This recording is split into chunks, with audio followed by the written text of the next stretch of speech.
Mr. President, good afternoon. Good afternoon, Mr. President. Please educate us, Mr. President. Wala na akong magawa eh. Are you saying yes, Mr. President? Yes, because Of course, you understand the elements of an extrajudicial confession. yes. And of course, you confirm that you understand the consequences of your extrajudicial confession.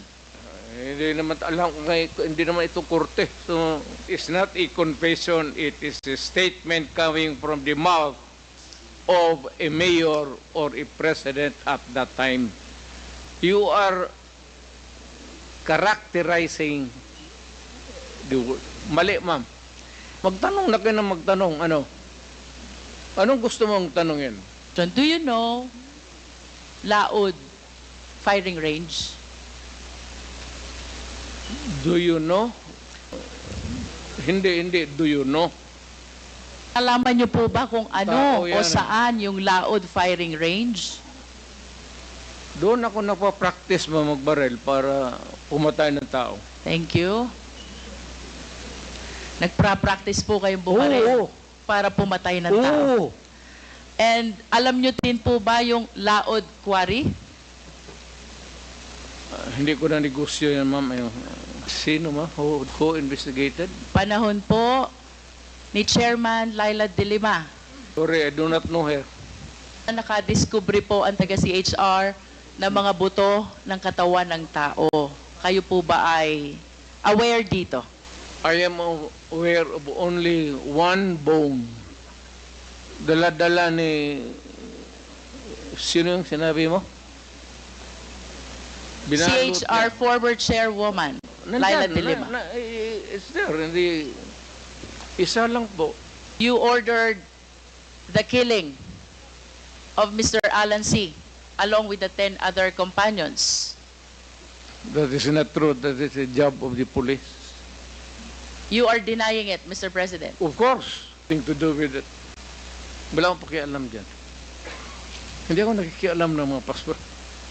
Mr. President, to conclude the question about this Dumoy raid, this is the raid of the PIDEA which happened in Davao Shabu Laboratory on December 31, 2004, where 6 Chinese personalities were killed during the raid, and the 11 others were brought to Laod Quarry, where they were summarily executed and buried upon your order, according to the testimony of Arturo Las Cañas.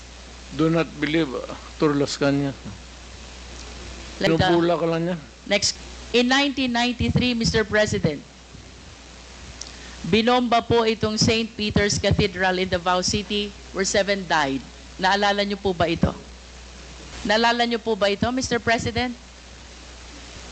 Yung simbahan, ma'am. Opo, St. Peter's Cathedral in Davao Yes, ma'am. City.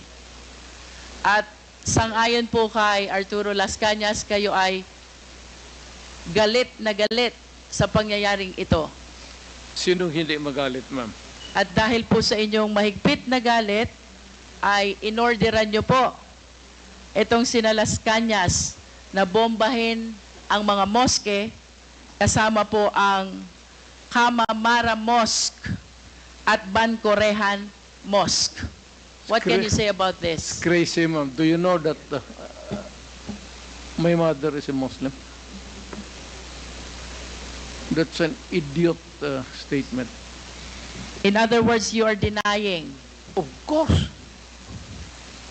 Mr. President, let me proceed to June Pala. Sino po si June Pala?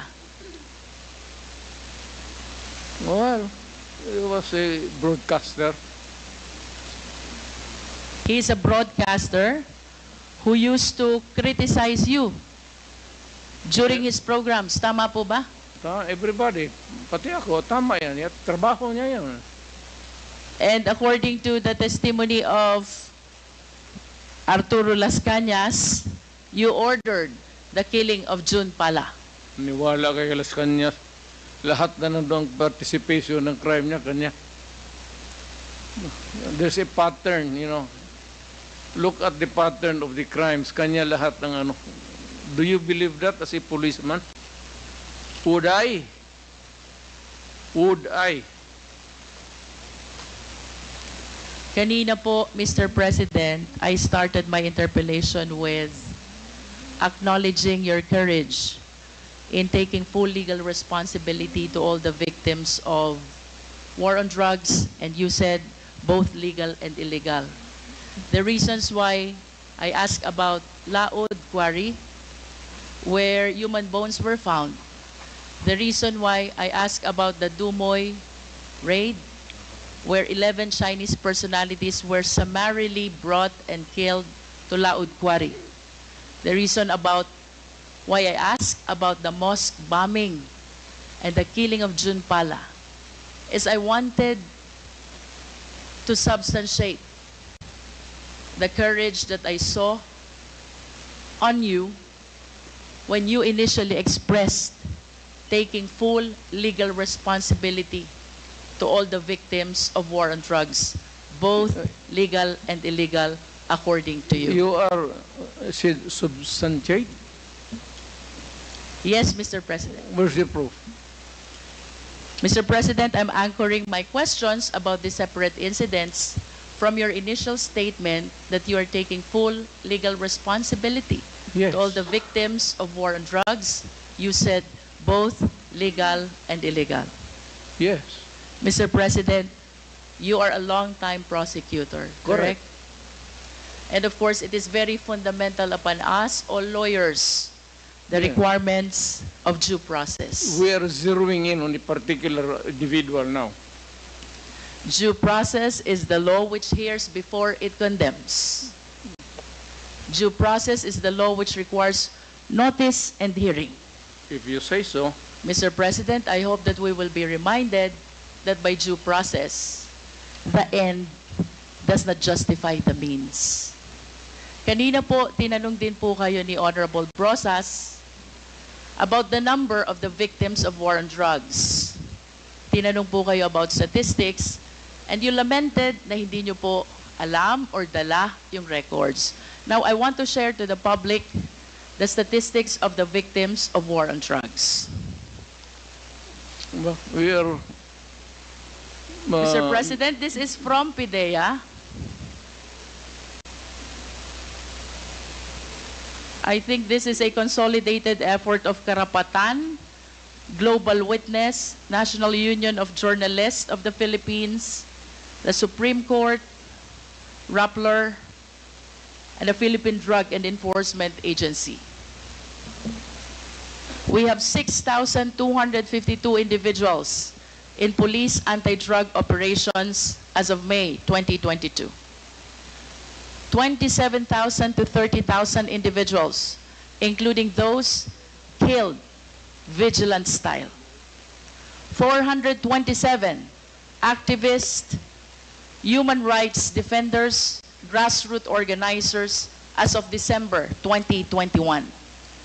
Land and environment defenders as of December 2020, 166. Journalists, media workers, as of April 2022, 23 victims.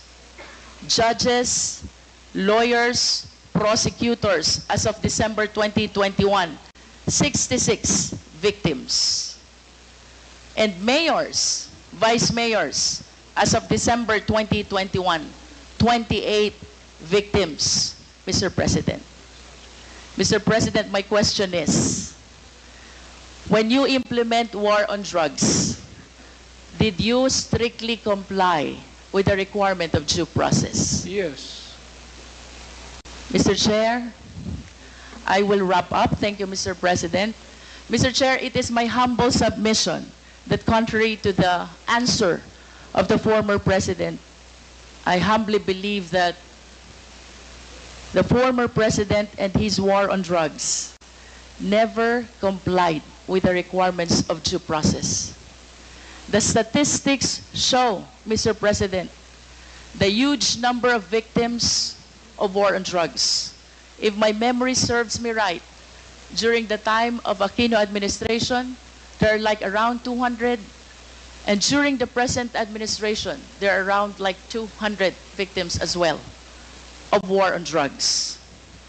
Given this statistics, Mr. Chair, this is almost or around 31,000 victims of war on drugs.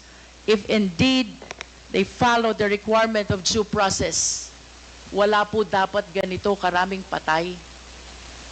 At ang dapat, maraming kaso na pending in court.